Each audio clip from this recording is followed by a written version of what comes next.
Hello, my friends. Welcome back to Slow English Stories. I am your storyteller, Lyle. Today, we have a deeply emotional and life-changing story. It is a story about a feeling we all know too well, the pain of comparing ourselves to others. Before we begin this journey, I want you to do me a favor. Please turn off your notifications and remove any distractions around you. If you have them, put on your headphones right now. Close your eyes for a brief moment and let my voice take you into another world. Are you ready? Let's begin.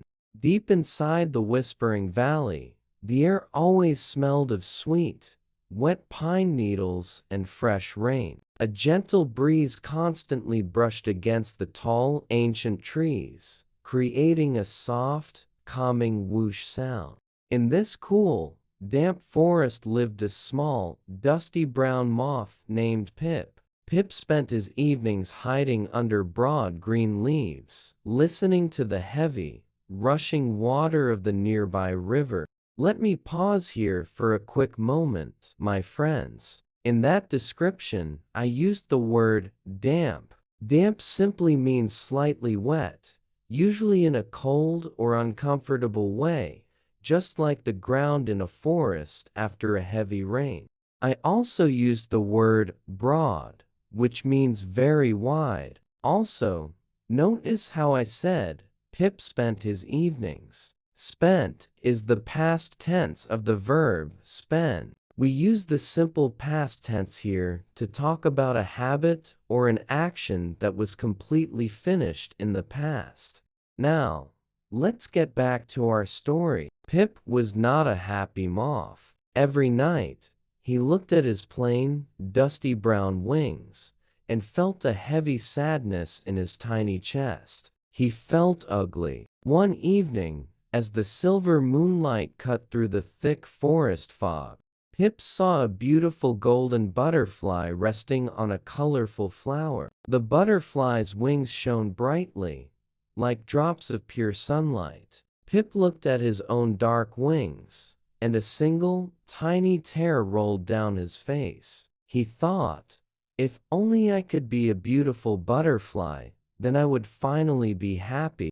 Pip decided to speak to the golden butterfly. He flew closer, feeling the moist air against his wings. Moist is a word we use to describe something that is a little bit wet, like the air in a cloud or a piece of fresh cake. He landed on a leaf and whispered, "Oh, beautiful butterfly, you must be the happiest creature in the Whispering Valley. Your wings are like gold, and everyone stops to admire you." The golden butterfly turned its head slowly. Its eyes looked tired and fragile. When something is fragile, it means it is very delicate and can break or be hurt very easily. The butterfly sighed and said, "Oh, moth, I am not happy at all. Because of my bright colors, birds try to eat me every single day. I have to hide in the hot sun so people can see my beauty, but I'm always exhausted. I think the great silver fish in the river is the happiest. He is strong, and he never has to hide from the birds." Notice, my friends, how the butterfly said, "I am not happy." Here, we are using the present simple tense to talk about a current state or feeling. It's a very common way to describe how someone feels right now. Pip was shocked. He flew toward the rushing river, where the water crashed against the rocks with a loud, thundering roar. Thundering means a sound that is very loud and deep, just like the noise you hear during a big storm. He found the great silver fish jumping through the white foam of the water. Pip shouted over the noise, "Great fish, you are so strong and powerful. You must be the most satisfied soul in the world." The fish stopped and looked at Pip with a sad, watery eye. Satisfied is another word for being happy or content with what you have. The fish replied, "Little moth, the river is a dangerous place. I must swim against the current every second of my life just to survive. I am trapped in this water. I look at you flying high above the trees, and I wish I had your freedom. I think you are the one who is truly blessed." Pip stood still on a cold, gray stone by the river bank. The scent of wet earth was strong in his nose. A scent is a specific smell, often a pleasant one, like the smell of flowers or the forest after rain. He looked at his dusty brown wings again, but this time he didn't feel ashamed. He realized that while he was busy looking at the butterfly's gold and the fish's strength, they were looking at his freedom. Freedom is the power or right to act, speak, or think as you want without being stopped. In this sentence, we used the word realized. Realized is a very useful verb. It means to suddenly understand a situation or a fact that you didn't know before.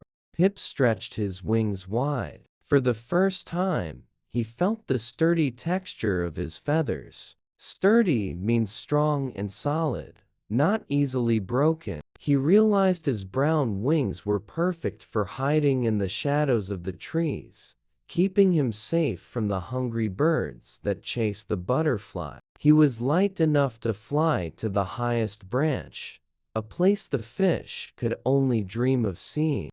Notice the grammar here. The fish could only dream of seeing.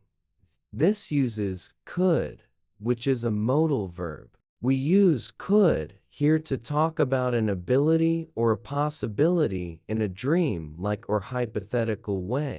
Pip took a deep breath of the cool night air and flew up, higher and higher. He wasn't a golden butterfly, and he wasn't a silver fish. He was Pip the moth, the only creature in the valley who could dance between the shadows and the moon. He was finally truly free, because he stopped looking at what he lacked and started looking at what he possessed. To possess something simply means to have it or own it.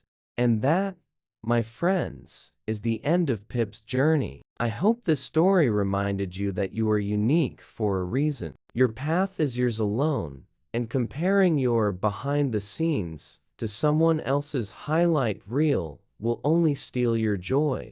If you enjoyed this story and want to improve your English while feeding your soul, please hit that subscribe button and turn on the notification bell. It really helps the channel grow. Also, leave a comment below. Tell me, what is one thing you love about yourself that you wouldn't trade for anything?